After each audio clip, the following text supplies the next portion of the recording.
were they ever able to rise above it?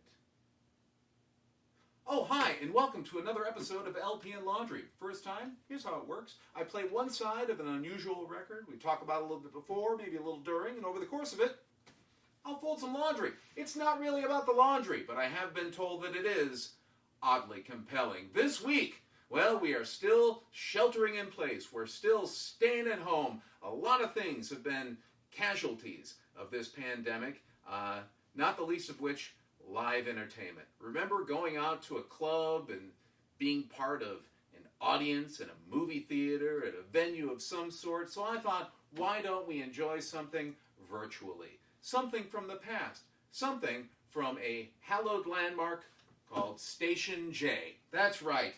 This is recorded live at San Francisco's fabulous nightclub, Station J. I don't know if that's the name of the album. It's Station J, Al White and his orchestra. Let's put it that way.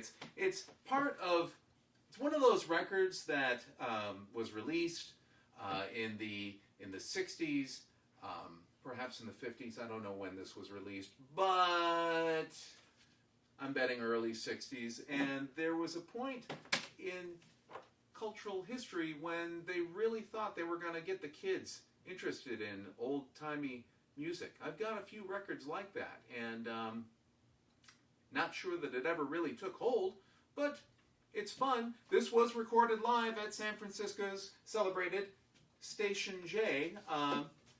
There is ample persuasive essay copy on the back. I am not going to attempt to read it all. I will post pictures of the front and back covers rather, and you'll be able to see them, and perhaps I'll intercut some cutaway pictures of various parts of this text, but not going to read the whole thing. Let's get a general sense, though.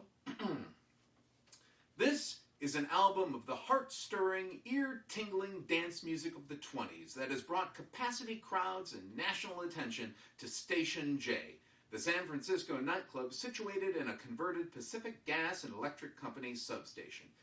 It was taped in the club by a Capitol Records field crew, and this live recording marks the first time the sounds of this 14-piece Al White orchestra have been available outside San Francisco, save for a weekly half-hour radio show. If they are received as enthusiastically on a national level as they have been in the Bay Area, it is conceivable that these resurrected stylings could start a new wave in jazz-oriented popular music. They have a 2-to-1 edge in their favor. Older folk who danced to such arrangements when they were in vogue, and young people who find the stylings both new and intriguing. Patrons of Station J come not only from these two extremes, but also the age group in between, says club's vice president in charge of operations, Frederick Gennert. Situated on Commercial Street, an alley, narrow thoroughfare in the city's financial district, the structure was built some 40 years ago to house rotating switching equipment for supplying power to neighboring buildings. As new and larger buildings were constructed, Station J's equipment became unequal to its task. About 20 years ago, PG&E erected a large substation a half block east of the other. And then it goes on talking about what it had been up until then, what they were doing with it now. Let's go a little bit to the last few paragraphs. The evening crowd ranges from prep and college students through the moderate income bracket to the big money. One thing they all share, however, enjoyment of the music. The orchestra digs it too, according to White, a veteran of the Bay Area musical world who has for years played viola with the San Francisco Symphony, was musical director of the CBS and NBC stations here when they maintained staff orchestras, and conducted an instrumental group and a semi-classical radio program that was on the air for 10 years. White also conducted Hollywood Bowl concerts in 58 and 59. Our programming at Station J, says White, is designed for dancing and entertainment. It has a certain character. Every man in the orchestra can lend authenticity to it. Their experience covers theaters, radio, big bands, and symphony. That they like to play this music of a vanished era is evidence from the way they do it. At times, they swing madly. But now, Let's dig the sounds. Let's.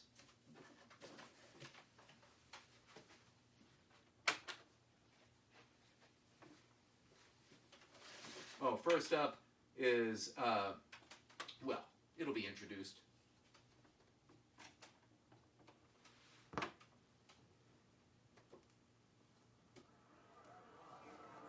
Good evening, ladies and gentlemen. We'd like to welcome you now to Station J with the playing of our theme song, San Francisco.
We'd like to present now Mr. Urban Goad in solo in one of the great dances of the 20s, the Black Bottom.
Red, Red Robin. He's bobbing along.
Wabash Blues.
it for side one of Station J, or an evening at Station, recorded live at San Francisco's celebrated Station J with the fabulous Al White Orchestra.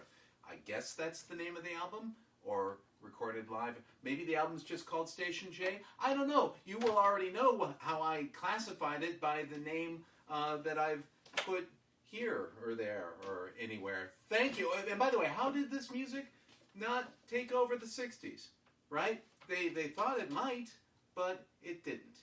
And I guess it's because it had already taken over the 20s. You only get one bite at the apple. Just ask the Dream Academy. Thank you, as always, for joining me. If you would like to look at an archive or view the front and back cover of this particular record or any other ones that I have done a video for, go to mattfugate.blogspot.com for an archive. Once again, that is mattfugate.blogspot.com. If you would like to connect on Facebook and get notifications and also pictures of the album covers, you can also connect with me at Facebook at facebook.com/lplaundry. No ampersand or and in there. It's just facebook.com/lplaundry. Otherwise, thank you for joining me on this virtual night out. We're closing up here. You don't have to go home, but you can't stay here. Wash your hands. Take care of yourselves. And maybe somebody else if, you're